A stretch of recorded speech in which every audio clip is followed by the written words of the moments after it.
It's so good to be back. Back in Ohio with my buddy Ted Strickland. Ted this is a great governor.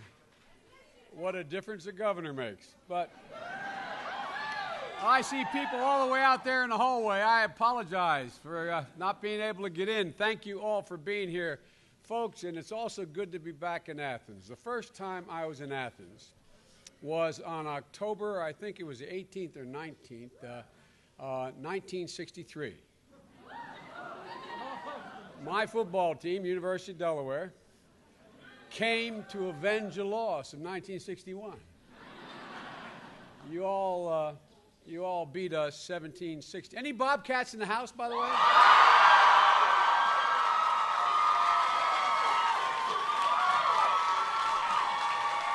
I want to tell you,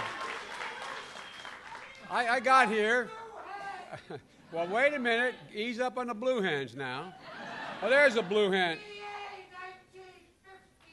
All right. Well, I want to tell you, I was a football player. I came here in 1963. And I had to go back. I just double-checked my memory. You know, you get my age, you're not so sure of a member. You know, your glory days look more glorious than they really were and all that. So we went back in the internet, and I just want you to know I came here and on October 19th, 1963, and we beat you, Bobcats, 29-12. Now, wait a minute. And that's why I was so happy.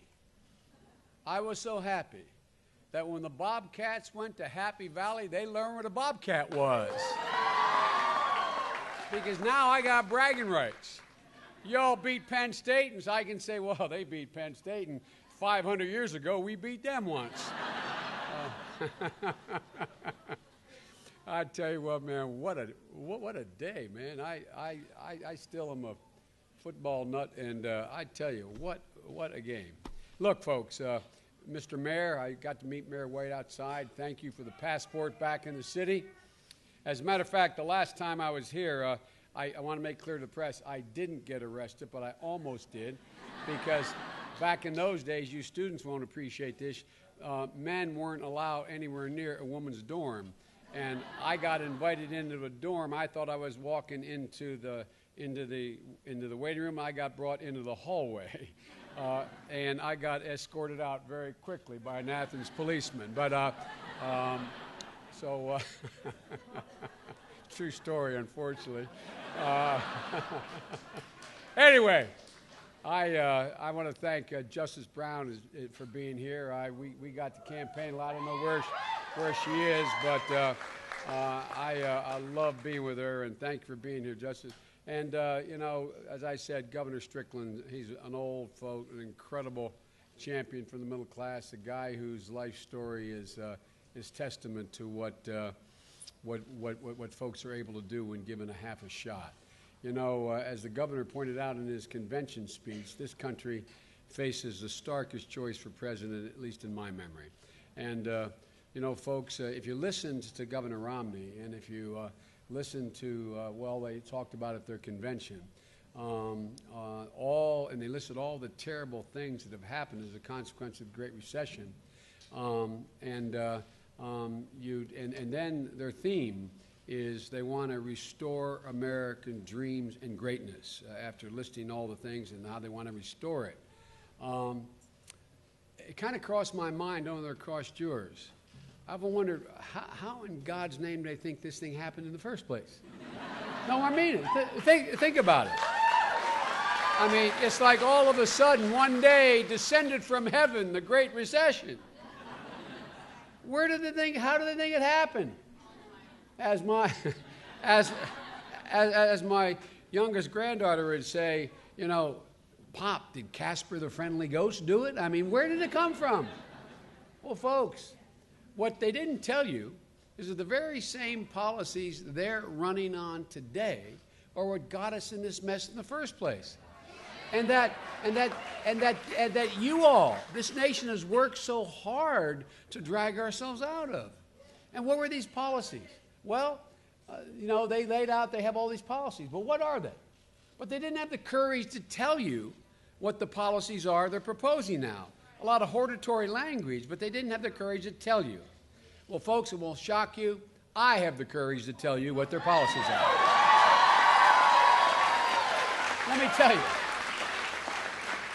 They talked about how much they cared about Medicare. You would have thought they came up with the idea.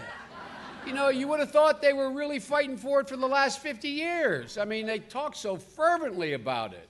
And they said they want to preserve it. They want to make it stronger. They want to protect the benefits, especially for all those on Medicare today. What they didn't bother to mention to you is, which is so often the case, as I said, you would have thought these guys came up with the idea of Medicare, is that what they didn't tell you is what I'm going to tell you. The one thing they didn't tell you is that their plan would immediately cut the benefits of 30 million people on Medicare as I speak. What they didn't tell you is what they're proposing would actually cause the Medicare Trust Fund that pays all the Medicare benefits to run out of money by 2016. And most of all, the most important thing they did not tell you, they're not actually for preserving Medicare. They're for a new plan, a voucher plan, voucher care. And by the way, here's how it's going to work. They're going to give your mom or dad a voucher, basically a coupon worth a certain amount of money. And they're going to say, Mom, you can go out there in the insurance market and bargain for the best deal you can get. And you can buy Medicare back if you want. But here's the deal. If what you're getting now costs more than the voucher, you got to make up the difference. You got to take it out of your pocket. It comes from somewhere. They talk so much about the national debt. They talked about the great urgency to bring it under control. But not once did they tell you that they rejected every effort. Romney, Ryan, Republican Congress rejected every effort that every outside group and we offered them to cut the national debt if it contained $1 single, $1 single penny in a new tax for millionaires. That's why we got no bargain. They rejected all of the arguments made. And they're worried about the national debt. The two men seeking to lead this country, Barack Obama and Governor Romney, they have fundamentally different visions of America. And they have a completely different value set. They're both good men. They're both family men. They both love their families, devoted husbands. But that's where the similarity stops.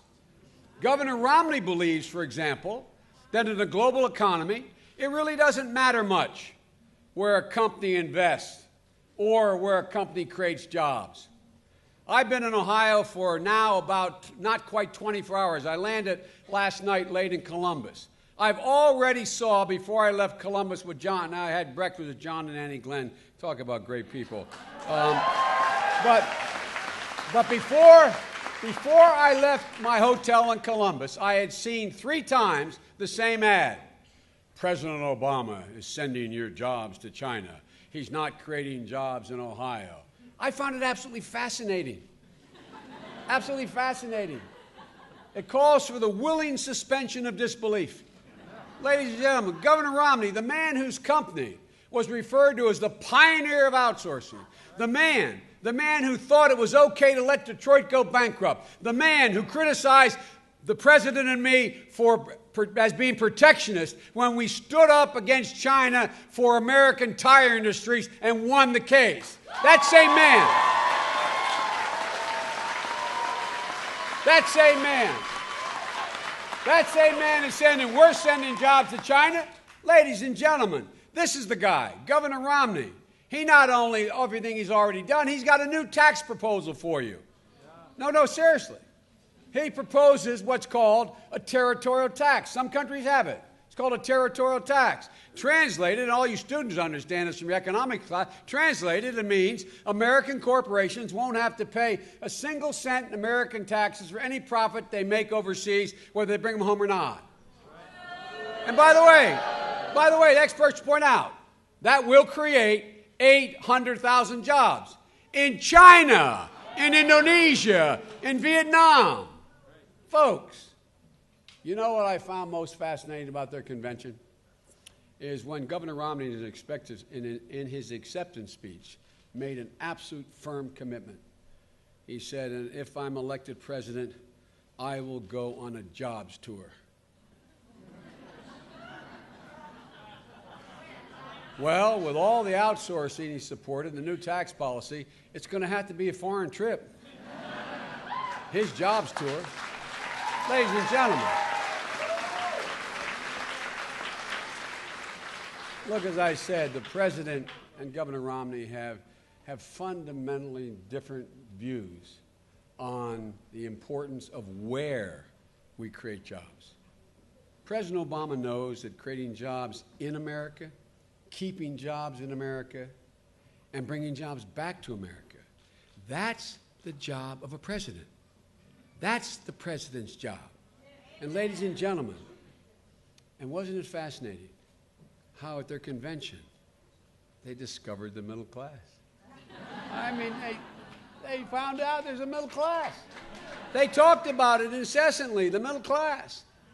And they talked about all that they valued. You know, my dad, God rest his soul, used to have an expression. When someone would tell me, he'd say, Joe, his dad's name was Joe. He said, Joe, this is what I value. My dad would say the same thing. Seriously, he'd say, don't tell me what you value. Show me your budget, and I will tell you what you value. Don't show me your budget, and I'll tell you what you value. So, folks, let's look at the Romney budget. Let's look at what it does. Massive cuts in Medicaid, throwing 19 million people off of health care, millions of children, and 1 million more seniors. 70% of the seniors in nursing homes today are because they have Medicaid. A lot of those folks are middle-class moms and dads. There are moms, our dads. And some of them have no one and no place to go. What's going to happen to those people? What's going to happen? Massive cuts in Social Security for future generations. If you're in your 20s, you're going to get $4,600 less than you'd get now if you were retired. You're going to get $2,600 less if you're in your 40s if you retire. Massive cuts in education, early education, elementary and secondary education, eliminating the $2,500 tax credit we're so proud of that helps your parents keep a lot of you at Ohio University. And ladies and gentlemen, it's up from 6 to 9 million, the number of students that are in college today because of Pell Grants. Some of you know people who have Pell Grants, right? You got Pell Grant. Well, guess what? Their budget proposes cutting $1,000 a year from those 9 million students of working class families. God only knows how many are going to have to drop out as a consequence of that.